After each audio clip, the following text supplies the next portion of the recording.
Kolar gold field यानी कि KGF, जहां से सोना निकाला जाता है। 1902 में वहां से सोना निकालने के लिए बड़ी बड़ी मशीनें लगाई गई थी जो सिर्फ बिजली से चलती थी। लेकिन प्रॉब्लम यह थी कि 1902 में इंडिया में कहीं भी बिजली का उत्पादन होता ही नहीं था।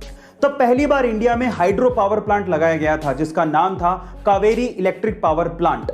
यह बात इसलिए भी बड़ी थी कि तब 1902 में सिर्फ जापान के टोक्यो में ही बिजली पैदा हुआ करती थी।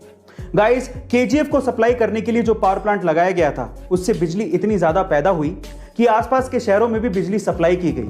तब बेंगलोर इंडिया का पहला ऐसा सिटी बना जहां पर बिजली पहुंची थी। गाइस, आपको ये इंफॉर्मेशन क्या पहले से पता थी? हाल ही में YouTube के शॉर्ट्स प्लेटफॉर्म पे दुनिया के सबसे फेमस के-पॉप बैंड BTS ने भी अपना शॉर्ट्स रिलीज किया और देखते ही देखते वो वायरल हो गया।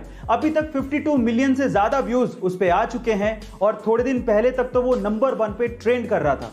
वैसे तो पूरी दुनिया के साथ साथ इंडिया में भी करोड़ों लोग के-पॉप के इस बैंड के दीवाने हैं, पर सवाल यह है कि BTS का आखिर मतलब क्या है। चलिए मैं आपको बताता हूं। एक्चुअली BTS 7 कोरियन लड़कों का एक के-पॉप बैंड है और जिसकी फुल फॉर्म काफी ज्यादा इंटरेस्टिंग और मोटिवेटिंग है।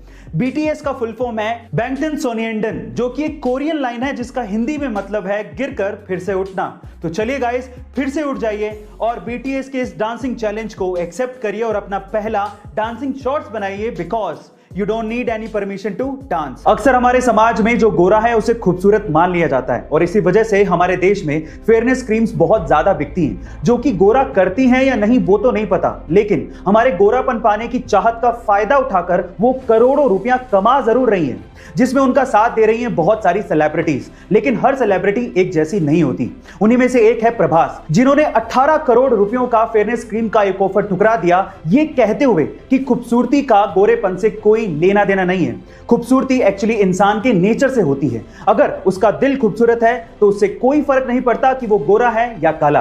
गाइस, आपको डार्लिंग प्रभास की ये बात कैसी लगी? इजराइल डिफेंस फोर्स ने रिसेंटली एक वीडियो शेयर किया जिसमें 11 मई की रात हमास द्वारा छोड़े गए बहुत सारे रॉकेट्स इजराइल की तरफ आते तो दिखते हैं, लेकिन वो हवा में ही खत्म हो जाते हैं।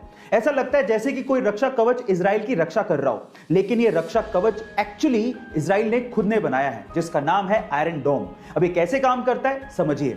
जैसे ही कोई रॉकेट इजराइल की टेरिटरी में आता है, इसकी भनक डोम के रडार को लग जाती है और डोम का रडार इसकी पोजीशन और इसकी टेरिटरी की इंफॉर्मेशन कंट्रोल सेंटर को देता है। अब अगर कंट्रोल सेंटर को लगता है कि दुश्मन का रॉकेट कहीं किसी रिहायशी इलाके या फिर किसी इंपॉर्टेंट बिल्डिंग पे गिरने वाला है, तो वो तुरंत एक कमांड रॉकेट लॉन्चर को पास करता है और रॉकेट लॉन्चर का रॉकेट तुरंत दुश्मन के रॉकेट को हवा में ही नेस्तो नाबूद कर देता है। गाइस, ये आयरन डोम की टेक्नोलॉजी आपको कैसी लगी चैट सेक्शन में जरूर लिखिएगा। भाई, जितनी तेजी से हम लोग आंख भी नहीं झपका सकते, उससे भी तेज एक बार MS धोनी ने ऑस्ट्रेलिया के खिलाफ मिशेल मार्श को स्टंप आउट कर दिया था।